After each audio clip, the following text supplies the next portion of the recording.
from the perspective of the system administrator, which may or may not really be an IT person. So what we're not really going to talk about is how to create a Power Pivot model, how to use Power Query. All that's kind of out of scope. What I really want to talk about is what do we have in the Power BI environment end-to-end in terms of capabilities. Talk a bit about prerequisites and system requirements to know about if in fact you're thinking about implementing this. In the middle section, here's kind of the guts of the conversation, which is all about data sources, connectivity, data refresh, and exposing your corporate data. Finally, we're going to wrap up talking a bit about monitoring and securing the environment. What I'm going to do is stop at each one of these transitions and see if Reza has any questions that any of you have submitted. And so we'll just try to handle them then, since I can't see any of you and handle them quite as easily on the fly. So here we go. One moment. So what is Power BI? It's basically two big things. One is the Excel piece, and there are 4 add-ins. And on the right side of the screen, the other piece we have is Office 365, which actually adds a good bit of additional capabilities. So you can do a good bit of work with Power BI if you just have Excel, but it extends it quite a bit with Office 365, and we'll talk about that a little bit more as we go through. To start with the 4 add-ins, you've got Power Query, which optionally can be used to bring data into Power Pivot. Power Query is really suitable if you need to cleanse your data a little bit, reformat it a little bit, merge it, shape it, that sort of thing. Power Pivot is really your data modeling tool. And although you can put in some calculations and such that might handle cleansing, that's not really the purpose for Power Pivot. So Power Query would serve that, but it's optional, right? The piece that you absolutely need in this environment is Power Pivot. And then on top of it, the other 2 add-ins that go along with this are Power View and Power Map, and those are both visualization tools. You can certainly also use Excel pivot tables and charts and so forth that use this Power Pivot model as their data source. To move to the Office 365 piece, I'd like to break it down into 2 major chunks. The piece that the business user will usually interact with, and then the piece that your IT or administrator, whomever that is, would interact with, which is not typically by any means all of your users. So at the top of the screen we have the Power BI app or the Power BI site. So that's where you're going to store your reports and so forth. I'll show you in just a minute what this looks like if you haven't seen it yet. Then you've got other functionality like Q&A, that's their natural language search type functionality. Automatic data refresh, so that's very similar to how we've become used to thinking of it in SharePoint. Much of the same occurs here with some kind of fundamental differences that we'll talk about here in a few minutes. And then there's the concept of My Power BI Site, which is essentially your favorite reports and some queries that you've shared that we'll talk about here in a bit as well. And then towards the bottom there's an admin center where some system maintenance occurs, but the bulk of the heavy lifting here is all about setting up data sources and setting up gateways. Power BI itself is actually an app that you download from the SharePoint store. So once you have set it up once, there's the idea of the app catalog in SharePoint Online that makes it then, once you've set it up, all of your subsites then throughout your entire Office 365 tenant can become Power BI aware, which is actually a really cool thing. So it means you can use that interface or you don't have to use that interface. And I'll show you here in just a moment what that means. And then just for clarity's sake, Power BI is currently only available in the Office 365 SharePoint Online version, so certainly not SharePoint on-prem yet. And I say yet with a question mark and a hopeful, you know. I don't have any more insight there than you do. So, so when I'm talking about Power BI or SharePoint Online, I'm definitely talking about the Office 365 flavor. There are 2 primary delivery modes for Power BI. One is the web browser, which is currently running predominantly in Silverlight, but there's a little button at the bottom right where you can switch it to HTML5, which is in preview mode right now. And the site only supports XLSX files in terms of previews on the page. However, you can actually put anything in there. It's really just a document library, which you'll see here in a moment. The second main delivery mode is a mobile app. So this is new, right? Very exciting here in our world of BI. So currently it supports Windows 8.1 and is supporting Windows tablets only. However, there has been an announcement that it will be available in the Apple Store by summer, I believe, or sometime soon. Anyways, don't quote me on summer. Maybe it's fall. The only thing to know about the mobile app, if you download it and you start using it, I've seen a few people be confused because you can specify favorites in the Power BI app, and they don't currently translate over to the mobile app. So you kind of have to re-favorite things over there in order for them to surface. So end to end, we just talked about a few things. First, we talked about the Excel workbook. So we've got our 4 add-ins. So theoretically, we pulled data in from a variety of data sources, bring it into Power Pivot, and put some reports on top of it, right? When the analyst is done with that, they publish the workbook to the Office 365 site and use it inside the Power BI site. Up here at the top right of the diagram, we have those couple of viewing options that we talked about, like the browser or the mobile app.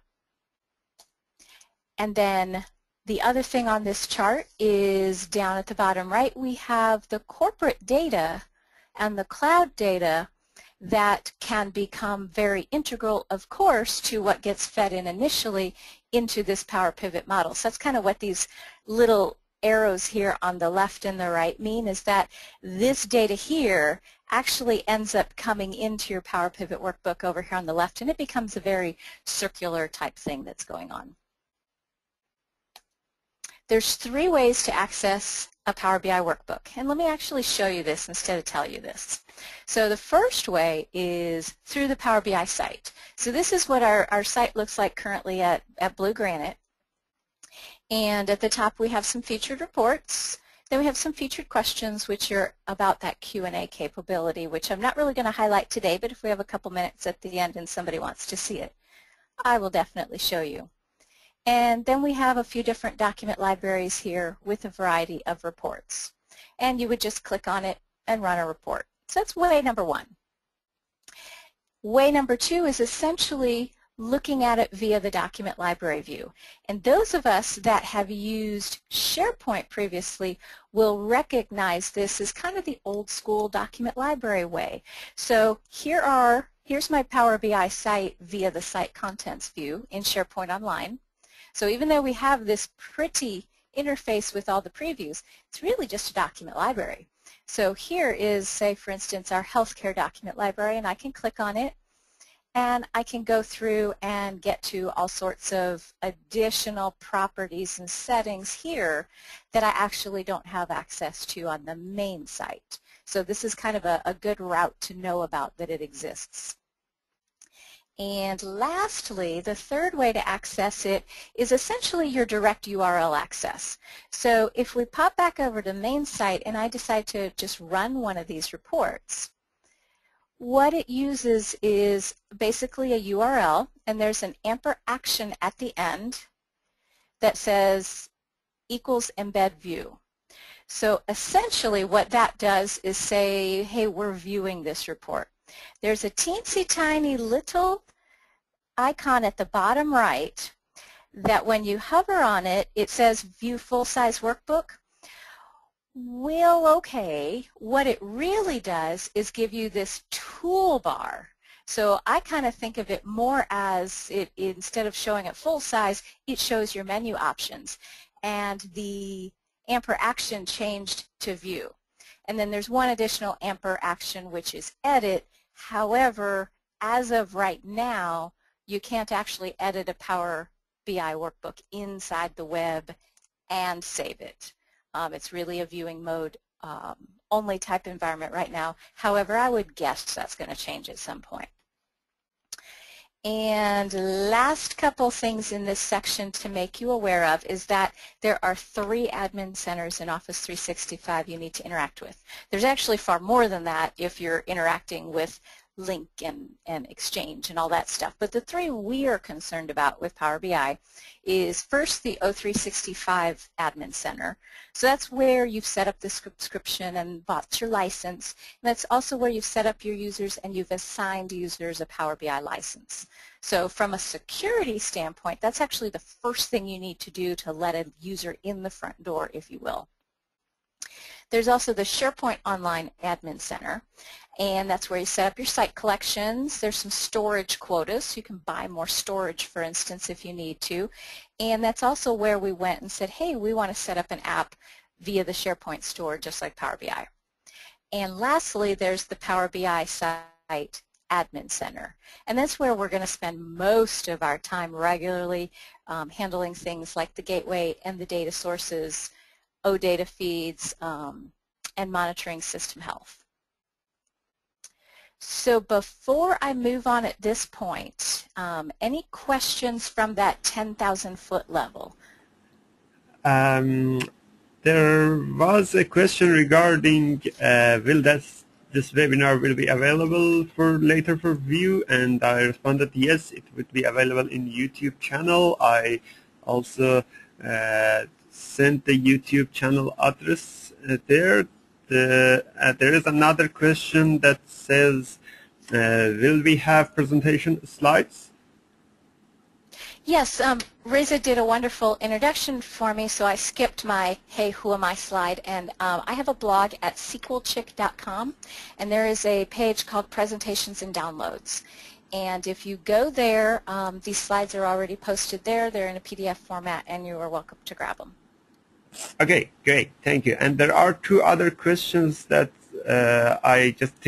three other questions that I just assigned to you. You can have a look at those questions. Or I can have a read through and if you want. I'm not great with this tool. Where do I see questions at? There is a questions bar in the panel, right hand side, a little bit down.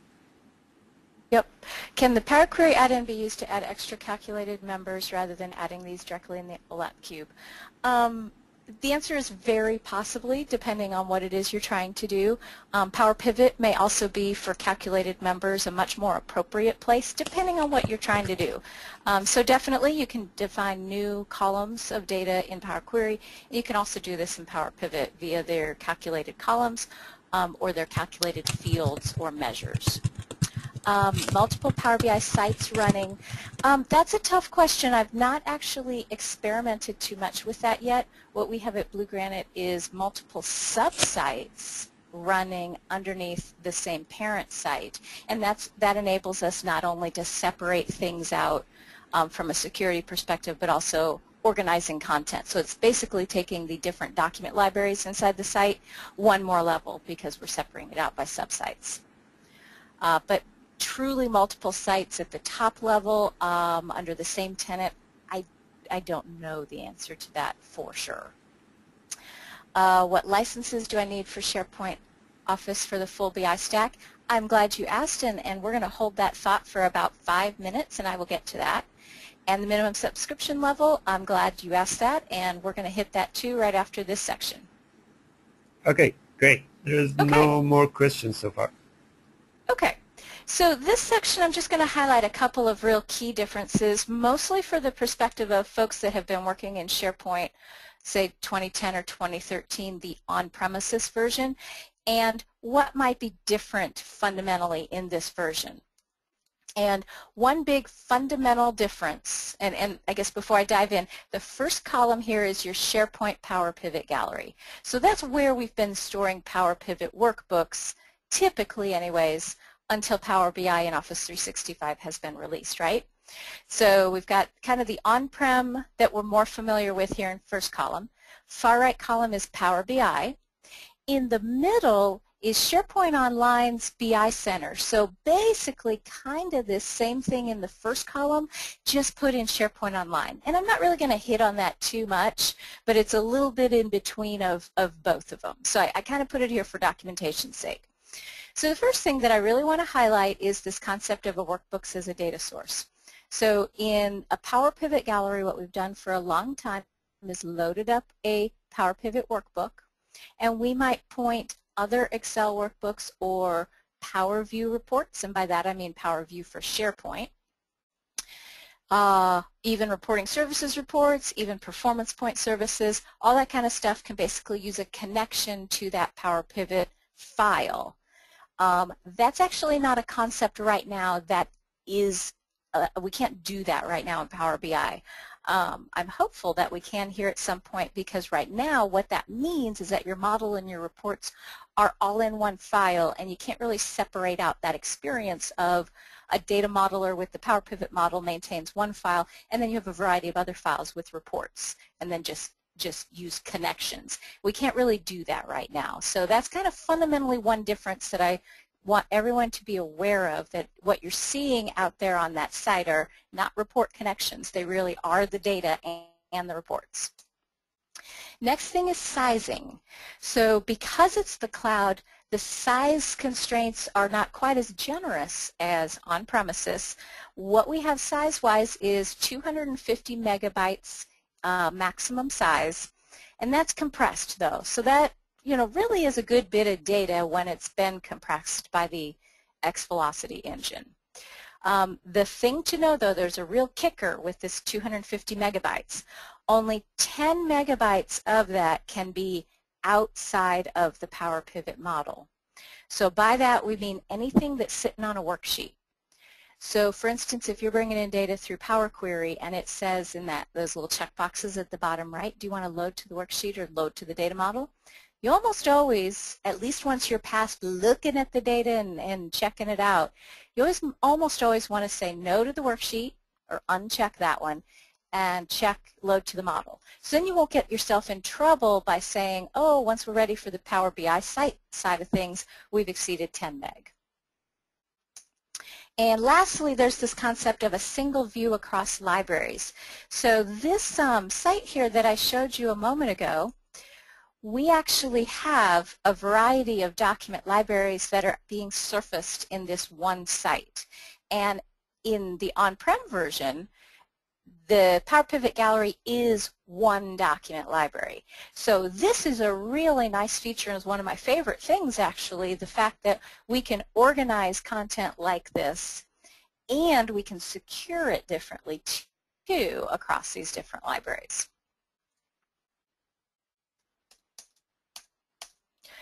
Next thing is there's some new features being released that are being released cloud first. So that Q&A natural language search type capability is Office 365 only. Same thing with the mobile app. Same thing with HTML5 reporting in the web. That sort of thing is all Power BI only. And you know, of course, I have no idea if and when we'll get it on the on-prem version. Okay, so let me do this one more section and then we'll grab some questions, because I think this section will handle a number of the questions that are going to be popping. Prerequisites. So one is you need Microsoft Office. So clearly you need Excel to create your Power Pivot model and your reports. Preferably you use O365 Pro Plus. And that is the click-to-run or the streamed installation of Office, which is different from the, the MSI type installs. You've gotten a disk in the past and you put that disk in. Those are kind of the, if I say the old school way, as opposed to the new streaming download type of a way that's used with the click-to-run.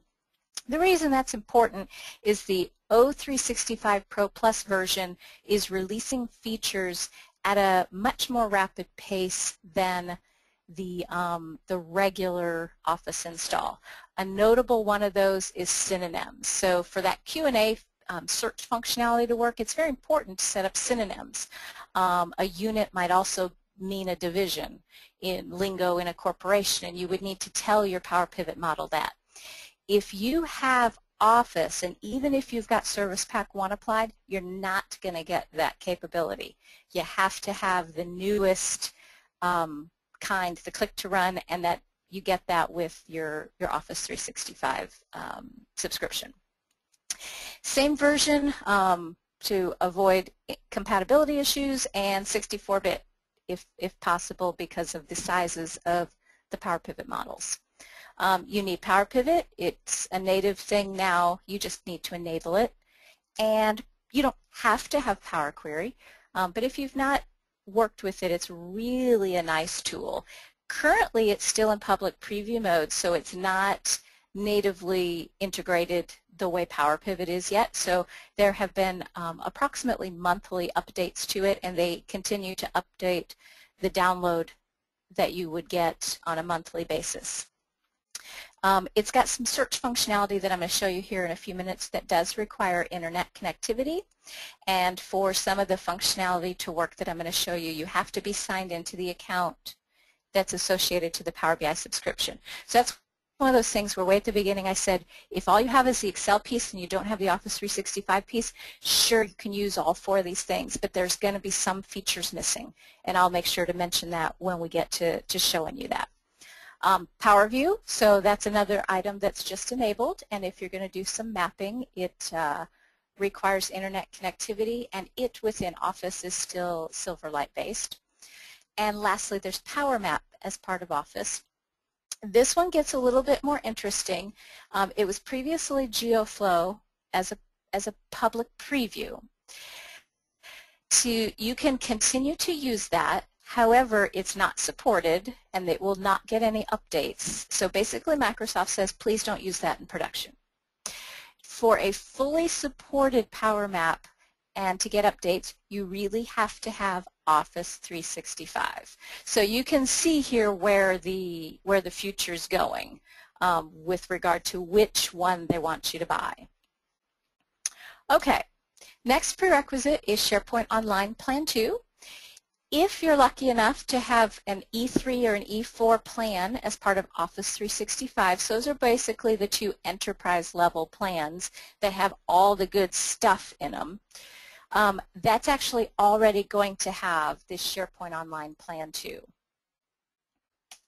Next thing you need is a Power BI license. So that SharePoint Online Plan 2, that is kind of right, oops, hang on a second here, let me try to get that a little better on the screen. All right, I'm totally messing that up. Okay.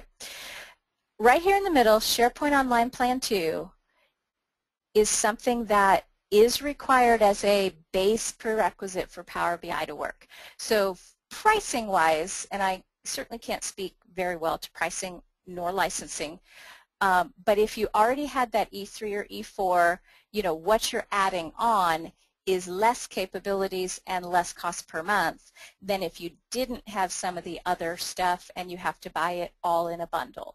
So pretty much the only thing I can speak to on that on this one on the far right is that for the $52 per user per month, I think that the capabilities you're getting in exchange for the monthly fee are certainly not as great as if you already had your E3 and E4. However, it's available for the small shops that really don't need all that stuff and really just want to purchase Power BI. So that part's pretty nice. The other thing to know is that, let's say you have, I don't know, 100 users at your company, but only 4 of them need to access Power BI. You absolutely can just purchase it for a subset of your users. And we found out at BlueGranite pretty quickly when we were setting this up that your administrator for Office 365 also does need a Power BI license to be able to get in there and get some things set up. All right, the next thing that you need is newer patched computers. So basically Office 365 says for us to give you consistent support, you've got to be on the newer stuff. And their site has all the details, of course, but I've talked to some people that that's a bit of a blocker because their organization still has some aged computers. Newer browsers, newer operating systems, and system specs. So there's no absolute you have to have a X amount of RAM or processor or whatever, but you do need as much RAM as you can afford to give your users that are going to be working with Power Pivot. All right, before I hop into data source connectivity, let's see if we have any questions bubbling. Yes, there is a question I've just assigned to you. The Office prerequisite is only for users who need to edit. For a user who only needs to view a report from Power BI sites, do they need this? So someone that's just going to view reports inside the browser still needs a Power BI license. So that actually doesn't differ between author and consumer. However, if they don't need to ever edit anything, you're right, they probably don't need a full-blown version of Office to be installed on their computer. So hopefully that answers your question. And that looks to be the only one. So good, Yep. I will press on. All right, data source connectivity and data refresh. So this is kind of the big thing, right? We're going to put those workbooks up in the Power BI site, and we want to schedule data refresh. Get that thing updated every night, for instance. So from our chart we were talking about initially, what we're talking about here is getting this data at the bottom right from our corporate servers that are on premises, hence the little building icon. We're talking about inside the admin center a gateway and a data source, and I'll explain a bit more what those are. We're talking about the data refresh capability inside your Power BI site. And then lastly, refreshing data from your cloud sources is a little bit different from your corporate data sources. So I'm going to highlight what those differences are. So that's what we're focusing on for this section. First, some lingo around the data management gateway. So the gateway, just sort of a generic name up here at the top left, is set up in the Power BI Admin Center. So I have that represented right here with a kind of yellowish box. So he's just called a gateway. Then the data management gateway, he's installed on your server that is going to serve up the data. So basically your on-premises local server that has the database on it. So here's where that is over here. Then there's the concept of a data source. So you would set that up inside of Power BI, and it has to point to a gateway which references the data management gateway on premises, which references a database.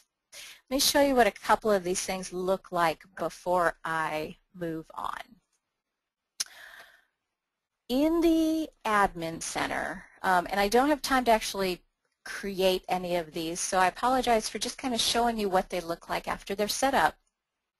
So here is 3 gateways. You can see a couple of them are my locals, so the fact that they're stopped or offline makes sense, but that's actually a big thing to look for should you have any users that really don't know that they shouldn't be creating things, you know, on their local machines and so forth.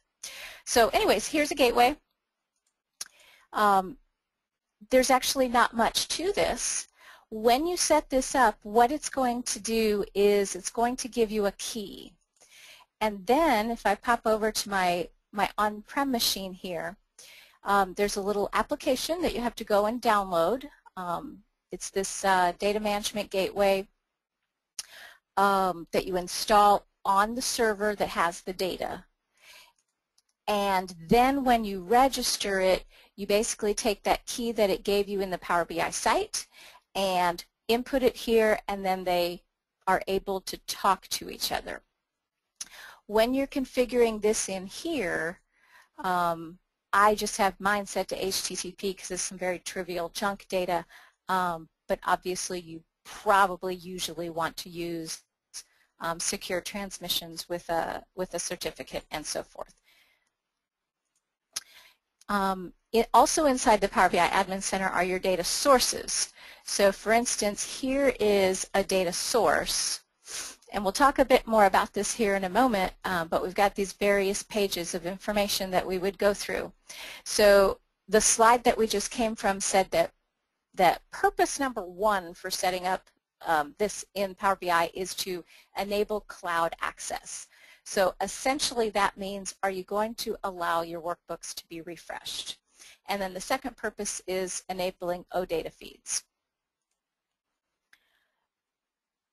On that note, What that kind of means here is if you can envision, Mr. Accountant sitting here working on his Excel workbook. He is working in Power Query inside of Excel. He does a search and he finds some data that is being exposed through that data source that had been set up in Power BI. And kind of conceptually, that's called the data catalog. And then it kind of reaches back in and it goes and gets it on premise. So the second real purpose here for setting this up is to expose the OData feed. So back over here, you can see that these are checkboxes. So when you're setting up this data source, you don't have to enable an OData feed. You can just enable cloud access or vice versa. Supported data sources for refresh right now are pretty minimal, but we know for sure that we're going to get a lot more over time. This is really just a case of Power BI being a young tool. So let's start with cloud first, because that's kind of the easiest one, and then we're going to talk on premises. So for cloud, we can get at data that's SQL Server inside a virtual machine inside of Azure. We can get inside a SQL database, or we can use an OData feed. Here's the interesting thing, at least when you then know about the on-premises side, is that you do not have to have a data management gateway for cloud sources, even if you're reaching into an Azure virtual machine. I wholly expected when I was setting all this up a few months ago, doing some various testing, that it was going to fail. As soon as I as soon as I uploaded that workbook and I didn't touch anything, I just said, let me set up a refresh, and I expected it to fail because I didn't have a gateway set up to my virtual machine and I did not have a data source set up in the admin center. Sure enough, that thing goes.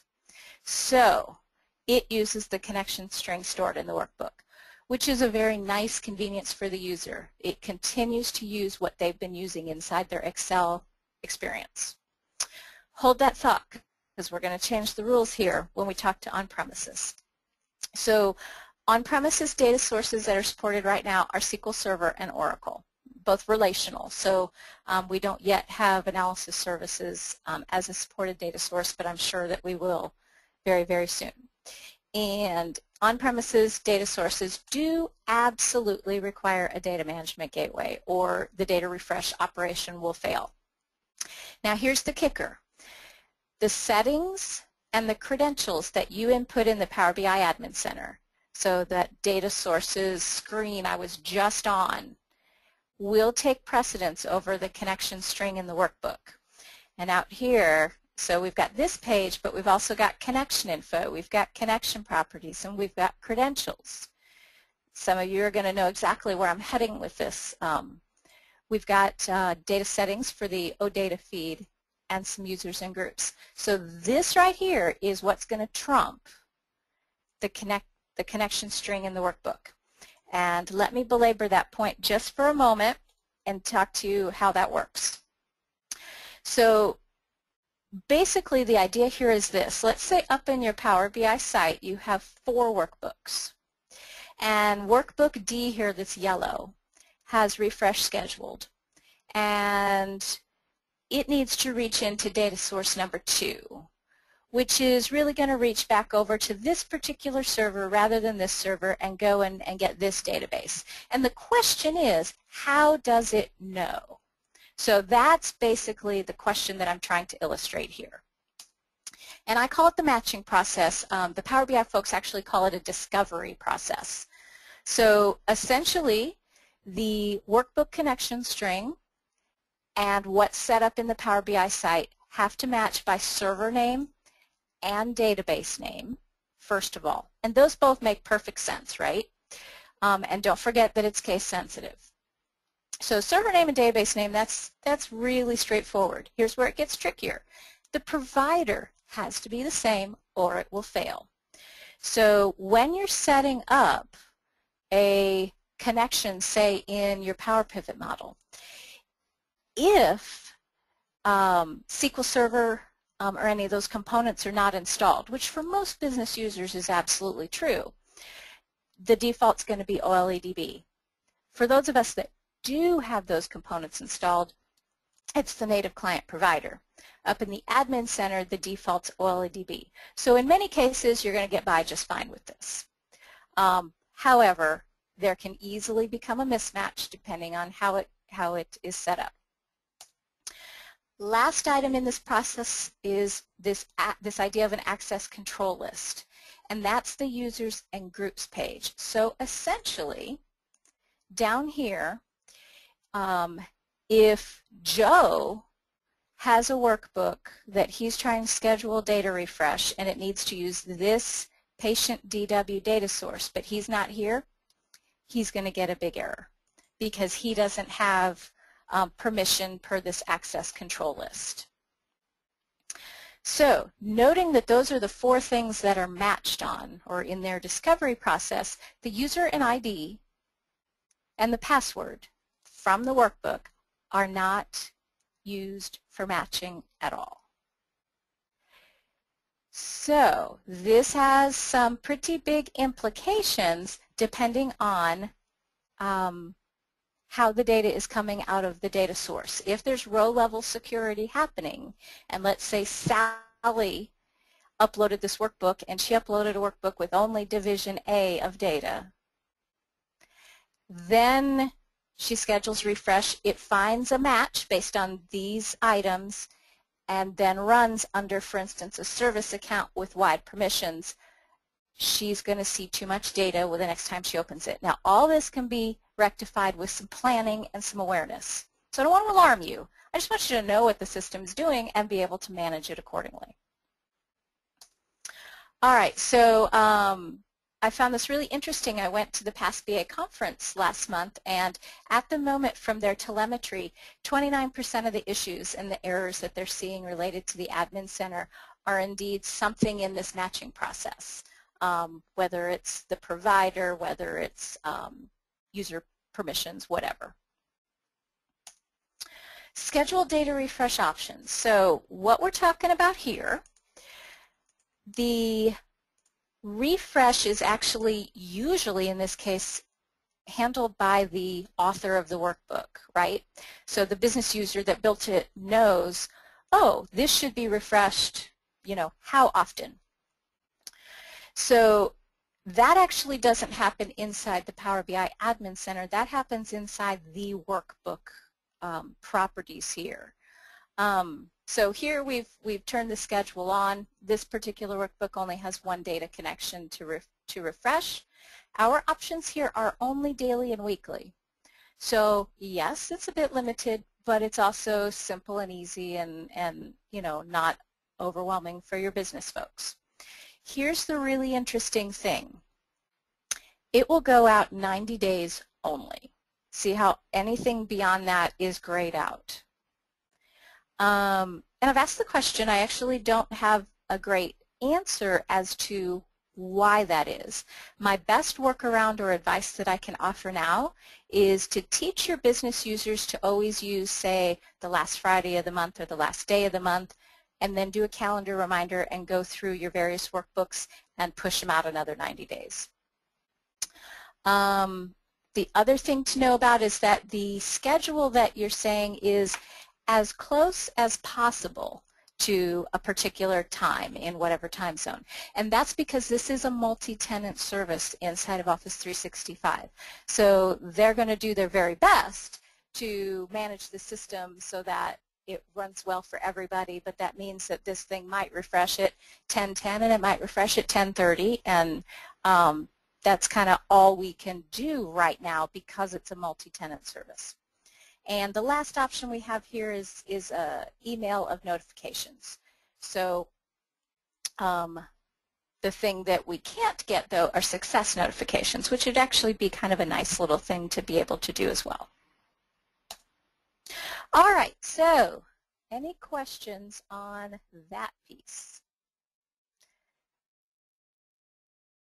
All right, can Office 365 run in Citrix? Any changes needed on Citrix infrastructure? I can't even try to answer that because I'm a BI developer.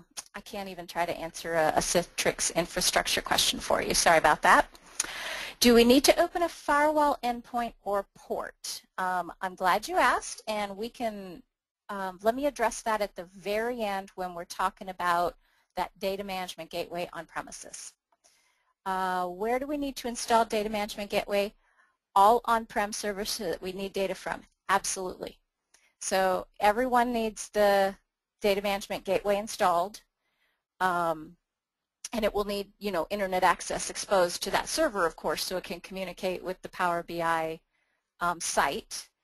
And then, yes, and then each one will need an individual gateway set up in the Power BI site, and then data sources accordingly. All right. Let me do a quick time check. 2:42, okay. So exposing corporate data for enterprise data search. The idea here, well, real quick, what we're talking about here are these pieces of the diagram.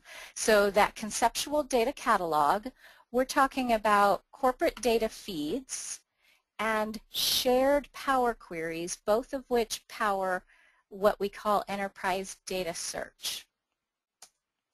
So there's two ways to enable search, and by search, let me show you first what I mean by that. So inside your Excel client on the Power Query menu, if you click this online search button, and let me start with,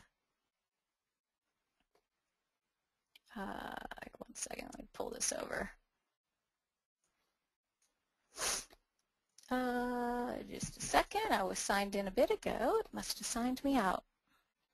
All right, so instead of searching all data, I really just want to search my organizational data because it will also search some various public sites that have been integrated with Power BI. So what this is that we are seeing is a shared Power query. So this is a user that has said, I have this query, I massaged it, I cleansed it in Power Query and got it to where it is something I think is useful for other users in their analysis, and went ahead and shared it. And this is something that you do need the Office 365 subscription in order to use. You saw me just have to re-sign in actually. The same thing here, just below this fact patient visit, this is an OData feed. So over in that data source inside the Power BI site, when we had that checkbox to allow an OData feed, and then we didn't go far enough, but then you would be able to say, well, these are the tables and or the views I want to expose in the feed. So for instance, if I did the word patient, we would see dim patient, fact patient billing. You get the idea. This is all from the data warehouse, right? So these are all a variety of tables that have been exposed by the OData feeds.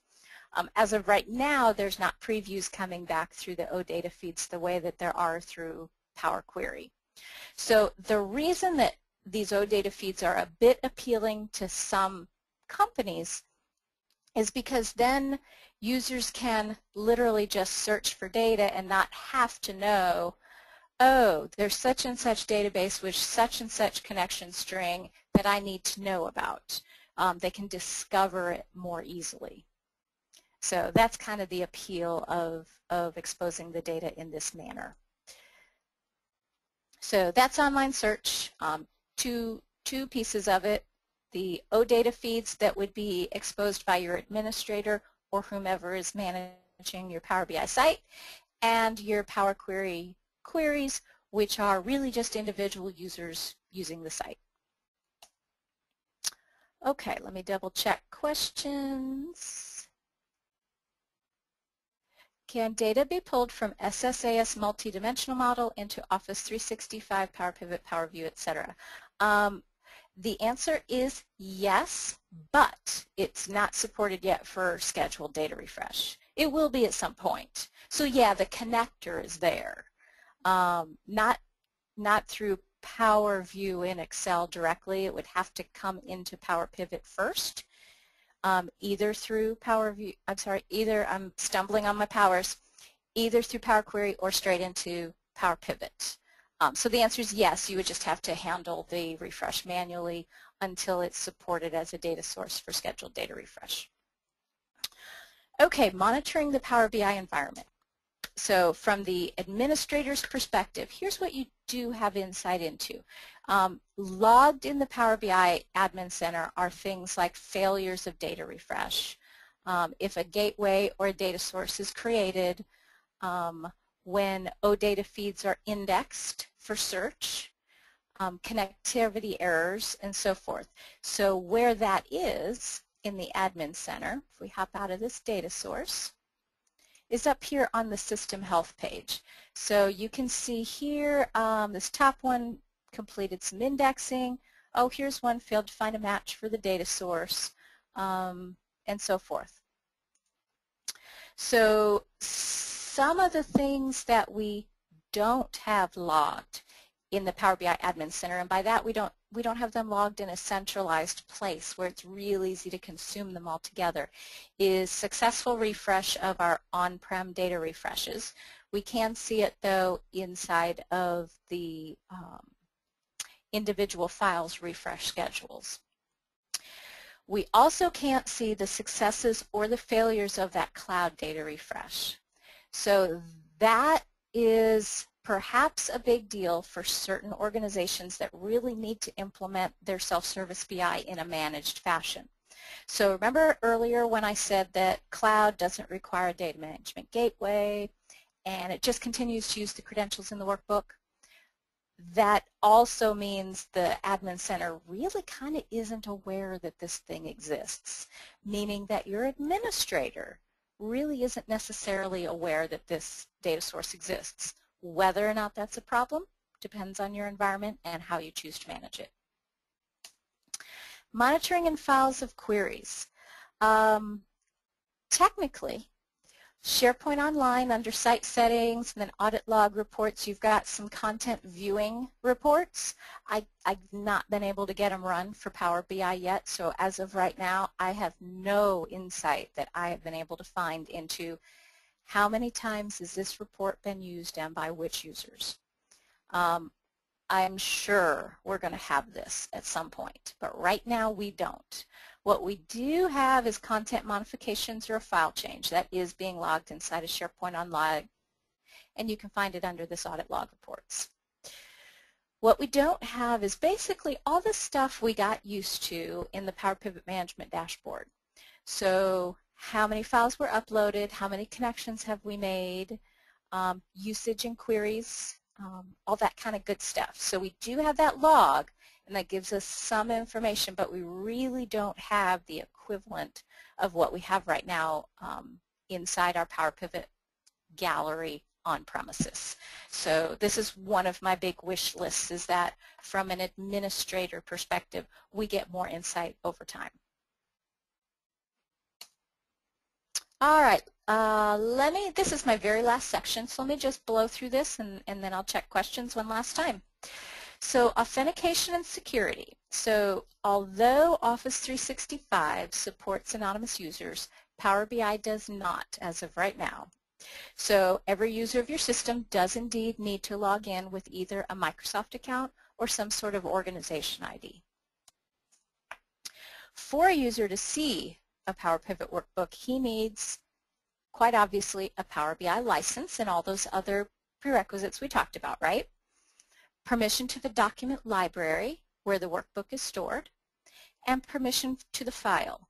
Now, preferably, you can structure your content and your security by different libraries or by different subsites and so forth, so that you don't have to maintain security at the file level, which gets just really, a lot of maintenance and introduces a bit of additional risk for error. But technically speaking, they do need to have permission to both. As far as workbook security is concerned, there is no concept of row-level security in a Power BI workbook. And when I say that, I mean the Power Pivot model and the reports that are all inside that XLSX file. So either a user can see the file or they cannot. There's no concept of, okay, Sally's going to log on and just see Division A, and Joe's going to log on and see Division B. That's a corporate BI type of a solution where you need analysis services instead of Power Pivot, at least right now. some of the standard built-in roles that you have can help you with some of this. So if in fact you've got the authors of your workbooks, for instance, would likely need, well, they would definitely need to be in the members group, which gives them edit permissions. So they can edit and change the items in that document library, right? Then there's also the visitors group, which only gives users permission to read or to view, which means then they're not going to be able to change it and so forth. If in fact you've given a user just that read capability and they try to download the workbook and go open it, I actually manipulated the URL to do that =action equals edit. Got it this far, it went all the way down to Excel, and I was getting worried because I was using a user I was testing with that only had read access. I clicked the edit workbook and cha-ching, it did the exact perfect thing which said you don't have permissions to do this. So that was a great thing. So that's a good thing to use, the read access and the edit access for your users. All right, permission to refresh data, we hit on this just briefly before. It's not really tied to that permission for the file itself. It's more tied to permission to the data source itself and that the user is present here in this list, or the access control list essentially. There are 2 roles managed in the Power BI Admin Center. That's one sheet or page that I did not show you. Role management, we have the admin group and we have the data steward group. So essentially the administrators are a very small subset of your users that are going to be able to maintain your gateways and your data sources and so forth.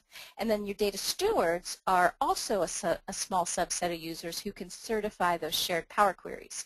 So the idea there is if we are searching that Power Query search that I showed you in Excel, if you get this little certification symbol, I'm running out of time so I'm not going to pop over and show you, the idea being saying, oh, okay, I know the user that certified this knows her stuff, I'm going to trust it, great. And that's what that's for. So you really don't want to make every single user a data steward, that sort of idea.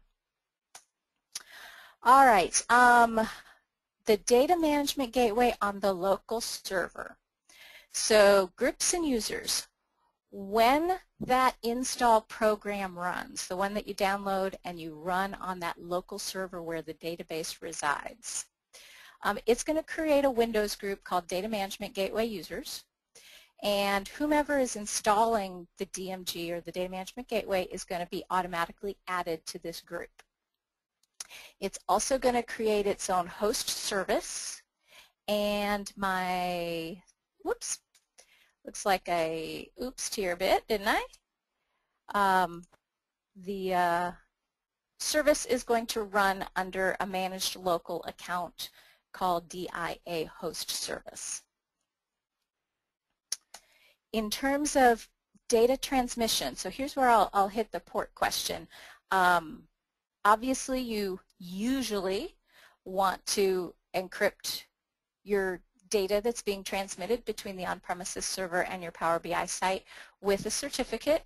When you're testing something, you certainly can use a self-signed certificate, and the Power BI help pages have a little link that tells you how to do that. I did not actually put the port answer in the slide presentation, but let me show you. I just posted a blog the other day that actually talks about all this in slightly more detail. It's going to have outgoing ports 9350 to 9354 and falls back to 44380 if those other ports are not open.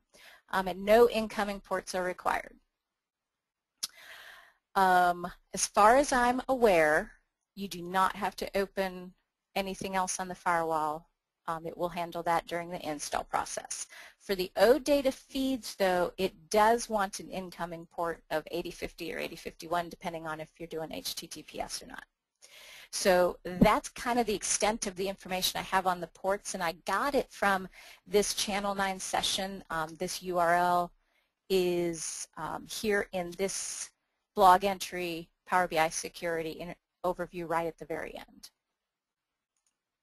So in terms of content, that's everything I have. And since it's 2:57, that means it is time for me to stop talking.